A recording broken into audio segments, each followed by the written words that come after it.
Jack and the giant slayer movie की शुरुआत में हम बेबी जैक को देखते हैं जो कि अपने कमरे में होता है। तभी उसके कमरे में उसके पिता आ जाते हैं और उसे एक कहानी सुनाने लगते हैं। कई साल पहले कुछ पादरियों ने एक जादुई बीज को बोया और उनको लगा कि उसमें से उगी बेलें हमें परमेश्वर से मिलाएंगी, लेकिन ऐसा नहीं हुआ। वो जब बेल के ऊपर चढ़ के गए उनका सामना राक्षसों से हुआ और उनकी वजह से सभी राक्षस नीचे धरती पर आए और सब जगह तबाही मचा दी। तभी हम एक रानी को देखते हैं जो अपनी बेटी इजाबेल को वही कहानी सुना रही होती है। जब सभी राक्षस तबाही कर रहे थे तब कुछ पादरियों ने मरे हुए राक्षस का हृदय निकालकर उससे एक ताज बनाया जो कि राक्षसों को काबू कर सकता था। वो ताज राजा एरिक ने पहनकर सभी राक्षसों को वापस भेज दिया और उस बेल को तोड़ दिया ताकि वो राक्षस वापस ना आ पाए। बाद में बचे हुए बीज राजा अपने पास ही रखता है और जब राजा एरिक की मौत हो जाती है तब वो मुकुट और बीज राजा के साथ ही दफनाए जाते हैं। बाद में सीन चेंज हो जाता है। हम प्रेजेंट को देखते हैं। जैक एक बूढ़े आदमी के साथ होता है। वो अपना घोड़ा बेचने के लिए महल जा रहा होता है। जैक जैसे ही महल पहुंचता है वहाँ पर कोई राजा एरिक की कहानी सुनाने लगता है। तभी जैक अपना घोड़ा बाहर ही छोड़कर अंदर चला जाता है। अंदर जाते ही उसे एक लड़की दिखाई देती है। वो भी शो देखने आई होती है। तभी उस लड़की को कुछ आदमी छेड़ने लग जाते हैं। ये देखकर जैक उनको रोक देता है। तभी वहाँ पर महल के कुछ सैनिक आ जाते हैं। उन सभी को मालूम नहीं होता है कि वो लड़की एक रानी होती है। सभी उनके आगे झुक जाते हैं। जैक हैरान हो जाता है और वो पीछे मुड़ के देखने लगता है। बाद में वो उनके सामने झुक जाता है। रानी एलिजाबेथ उनके साथ चली जाती है, लेकिन तब तक जैक की गाड़ी कोई चुरा ले जाता है और घोड़े को वहीं छोड़ देता है। फिर हम रॉड्रिक को देखते हैं जो कि अपने कमरे में जा रहा होता है। तभी एक पादरी उसके कमरे में से चला आता है। रॉड्रिक अपने कमरे में देखने चला जाता है। वहाँ पर सब कुछ बिखरा हुआ होता है। वहाँ से रॉड्रिक के जादुई बीज भी गायब हुए होते हैं। रॉड्रिक सभी लोगों को महल में रोकने का आदेश देता है। कुछ देर में जैक की मुलाकात एक पादरी से हो जाती है। वो पादरी जैक को बोलता है कि तुम्हें बीज रख लो और मेरे पादरियों को दे दो, वो तुम्हें इसके बदले 10 सिक्के दे देंगे। फिर पादरी जैक का घोड़ा लेता है और वहाँ से भाग जाता है ताकि सभी सैनिक उसके पीछे आए और जैक वहाँ से निकल पाए। बाद में जैक घर जाके अपने नकली बाप को सब कुछ बताता है। तभी वो बूढ़ा बाप बीज को नीचे गिरा देता है जिससे कि एक बीज घर के नीचे चला जाता है। तब तक राजा महल में राजकुमारी की शादी रॉड्रिक से करने का फैसला करता है। इससे इजाबेल नाराज हो जाती है और वहाँ से भाग निकलती है। बाहर बहुत बारिश हो रही होती है। रॉड्रिक यहाँ पर पादरी की पूछताछ कर रहा होता है कि वो बीज कहाँ पर रखे हैं, लेकिन पादरी कुछ नहीं बताता। गुस्से में रॉड्रिक पादरी को मार देता है। बारिश में इजाबेल को एक घर दिखाई देता है।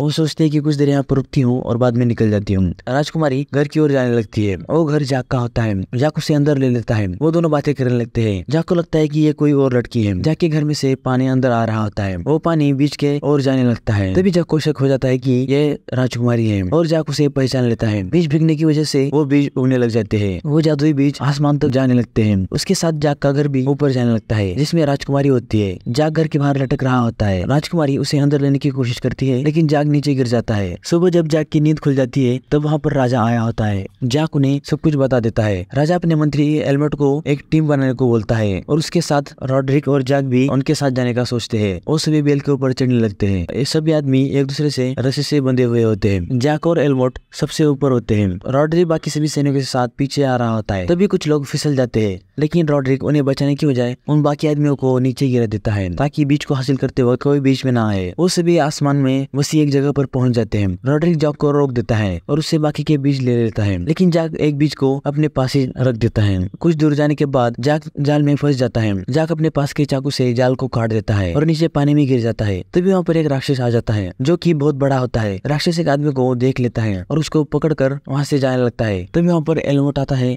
और उस राक्षस को तलवार से मारता है, लेकिन उसे कुछ भी नहीं होता। राक्षस उन दोनों को पकड़कर वहाँ से ले जाता है। वहाँ रॉड्रिक के पास कुछ राक्षस आ जाते हैं और उसके एक आदमी को पकड़ लेते हैं। रॉड्रिक को भी पकड़ने ही वाली होती है कि रॉड्रिक एरिक का मुकुट निकालता है। तब तक यहाँ पर राजकुमारी को एक राक्षस बोलता है कि तुम राजा एरिक के घराने से हो। हम राजा एरिक को भूल गए हैं लेकिन उसके खून की गंध आज तक नहीं भूले। तभी वहाँ पर एक राक्षस एल्मोट और सैनिक को लेके आ जाता है। राक्षस दूसरे आदमी को खा लेता है और एल्मोट को पूछता है कि तुम यहाँ पर कैसे आए। बाद में यहाँ पर रॉड्रिक चला आता है। उसके सिर पर राजा का मुकुट होता है। वो पहनकर सभी राक्षस को हैंडल करने लगता है। वो सीधा जाकर गद्दी पर बैठ जाता है। तब तक जैक भी उनके महल में पहुंच जाता है। रॉड्रिक सभी राक्षसों को बोलता है कि अब से मैं तुम्हारा राजा हूँ और कल हम धरती पर कब्जा करने चले जाएंगे। बाद में राजकुमारी और एल्मोट को कैद खाने में ले जाया जाता है। जैक उन्हें देख लेता है और उनकी ओर चला आता है। एक राक्षस सभी राक्षसों का खाना तैयार कर रहा होता है। तभी जैक वहाँ पर आ जाता है और एल्मोट को छुड़ाने की कोशिश करने लगता है, लेकिन राक्षस बीच में आ जाता है। जैक वहाँ पर ही छुप जाता है और एक ऊंची जगह पर चला जाता है। वहाँ पर बहुत सारे हथियार रखे होते हैं। राक्षस बाद में राजकुमार को काटने लग जाता है। तभी जैक वहाँ से एक बड़ी छुरी लेकर राक्षस के ऊपर कूद जाता है जिससे कि वो राक्षस मारा जाता है। और बाद में वो तीनों धरती पर जाने की जगह पर चले जाते हैं, लेकिन वहाँ पर एक राक्षस सोया हुआ होता है। वो एक मक्खी के छाते को लेकर उस राक्षस के मुंह पर डाल देते हैं जिससे कि वो तड़पने लगता लगता है और वहाँ से नीचे गिर जाता है। हेलमेट जैक और राजकुमारी को नीचे जाने के लिए बोलता है और वो वहाँ पर ही ठहर जाता है क्योंकि उसे रॉड्रिक को रोकना होता है। बाद में हम देखते हैं कि एक राक्षस धरती पे आके गिर जाता है। उसे देखते ही राजा सभी सैनिकों को बोलता है कि ये बेल को काट दो ताकि कोई राक्षस धरती पर ना आ पाए। अगले दिन रॉड्रिक सभी राक्षस के साथ नीचे आने की तैयारी करने लगता है। तभी एल्बर्ट उस पर अटैक कर देता है। उन दोनों में लड़ाई शुरू हो जाती है। तभी एल्बर्ट रॉड्रिक के पेट में चाकू घुसा देता है। रॉड्रिक राक्षसों को बचाने के लिए बोलता है लेकिन पत्थरों की वजह से वो मारा जाता है। तभी एक राक्षस रॉड्रिक के ऊपर का मुकुट अपने पास रख देता है और सभी राक्षसों पर हुक्म जमाता है। तब तक राजा बेल को काट देता है। एल्बर्ट उस बेल को नीचे गिरता देख उस पर कूद जाता है। जाकर राजकुमारी बेल के ऊपर से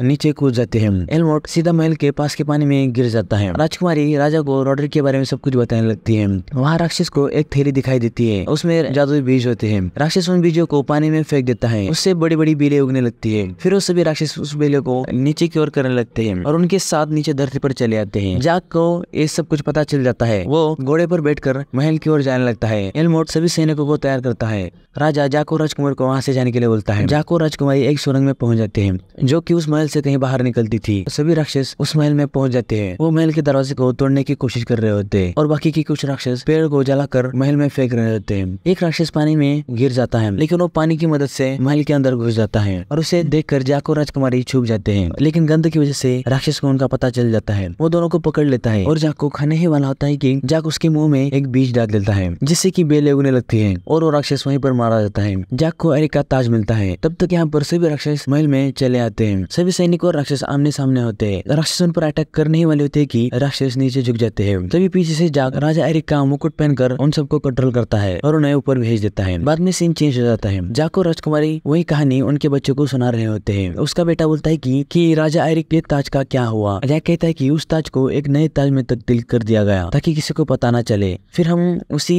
ताज को एक म्यूजियम में देखते हैं जहाँ पर कई बच्चे उसे देखने आए होते हैं। लेकिन उनमें से एक बच्चा वहीं पर रुकता है और उस ताज को देखकर मुस्कुराने लगता है। शायद वो जैक की कहानी से हो, ये तो हमें अगले पार्ट में ही पता चलेगा। और तभी मूवी यहीं पर ही खत्म हो जाती है। Thank you for watching this video. इसी वीडियो देखने के लिए आप इस चैनल को सब्सक्राइब करें। मिलते हैं अगली वीडियो में। धन्यवाद।